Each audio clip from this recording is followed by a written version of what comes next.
Good morning friends. ఈరోజు 15వ తారీఖు. మనము అలుకుడు చేసిన తర్వాత శనివారం చేసినాం కదా. శనివారం 8, ఆదివారం 9, సోమవారం 10. ఇది 10వ రోజు.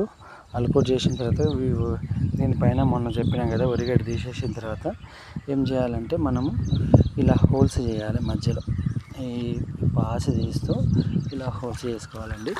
ఎలా అంటే ఫస్ట్ ఇలా కర్ర పెట్టి ఇలా గీతలు గీసుకుంటూ, ఎందుకంటే ఇప్పుడు ఇలా గీతలు గీస్తే అప్పుడు కేక్ కోసేటప్పుడు ఈజీ అవుతుంది. గీతలు గీయకుండా లాస్ట్ టైం ఏం చేసినామంటే మేము అది నార్ వేస్ట్ అవుతుందేమో అది అని చెప్పి ఇట్లా ఇదంతా ఉంచినాం.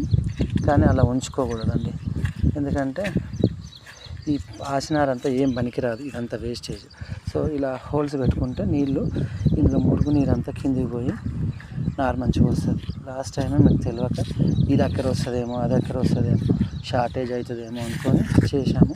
అలా చేసుకోకండి. ఇలా గీతలు గీసి ఇలా కాల్పులు పెట్టి హోల్స్ పెట్టుకోండి. ఈ స్కూల్ డ్రైవర్ కానీ ఏదైనా ఒకటి తీసుకొని ఇలా పెట్టేస్తే అయిపోతుంది. ఊహనే పడుతుందండి, న్యూస్ పేపర్ ఉన్నట్టు ఉంటుంది, పెద్దగా ఏముండదు. ఈసారి ఇంకా పతలా ఉంది, పోయినసారి అన్న జర గట్టిగా ఉంది. ఇలా ఇదొకటి ఇలా హోల్ పెట్టుకుంటే అయిపోతుంది. 50%